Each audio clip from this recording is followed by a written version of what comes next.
गंगा सप्तमी व्रत कथा सुनने का बहुत ही महत्व है। चलिए सुनते हैं। गंगा सप्तमी व्रत कथा। हिंदू धर्म में गंगा माता को पवित्र और दिव्य नदी के रूप में पूजा जाता है।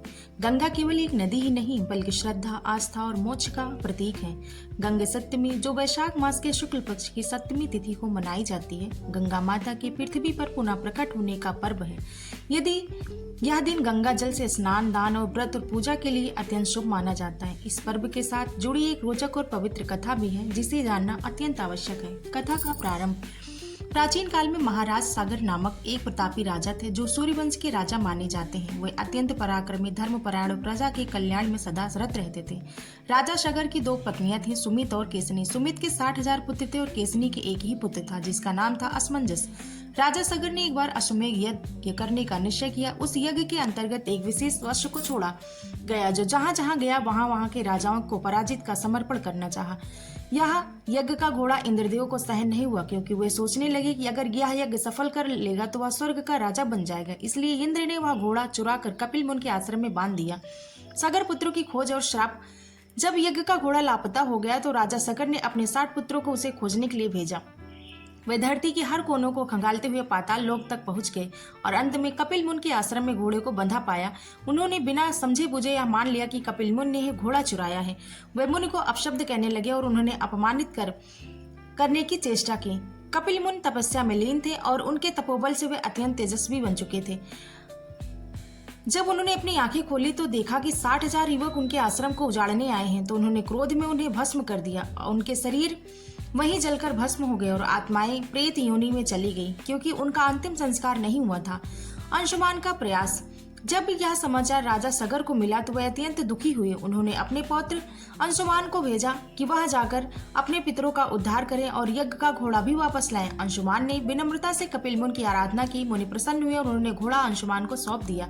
साथ ही कहा, तुम्हारे पितरों का उद्धार तब होगा जब स्वर्ग से गंगा धरती आएंगी और उनके भस्म पर बह जाएंगी। भागीरथी का तप। अंशुमान के बाद उनके पुत्र दिलीप ने भी प्रयास किया लेकिन असफल रहे। अंत में दिलीप के पुत्र राजा भागीरथ ने अपने पूर्वजों के उद्धार का संकल्प लिया। उन्होंने हिमालय में जाकर घोर तपस्या की। वर्षों तक कठोर साधना के पश्चात ब्रह्मा जी प्रकट हुए और उन्होंने भागीरथ को वरदान दिया कि गंगा अवश्य पृथ्वी पर अवतरित होगी, परंतु उन्होंने यह भी कहा कि गंगा की जलधारा इतनी तीव्र होगी कि पृथ्वी उसका भार सहन नहीं कर पाएगी। इसलिए तुम्हें शिव जी से प्रार्थना करनी होगी कि वे गंगा को अपनी जटाओं में रोके। गंगा का अवतरण। राजा भागीरथ ने फिर शिव जी की कठोर तपस्या की। अंततः शिव जी प्रकट हुए और उन्होंने गंगा को अपनी जटाओं में समाहित कर लिया। जब गंगा पृथ्वी पर अवतरित हुई तो शिव जी ने अपने जटाओं में से एक धार को पृथ्वी पर प्रवाहित किया। यह वही दिन था वैशाख शुक्ल सप्तमी जिसे आज गंगा सप्तमी के रूप में मनाया जाता है। गंगा माता हिमालय से होती हुई भागीरथ के पीछे पीछे पाताल लोक तक पहुंची और वहां 60,000 सागर पुत्रों की भस्म पर प्रवाहित हुई।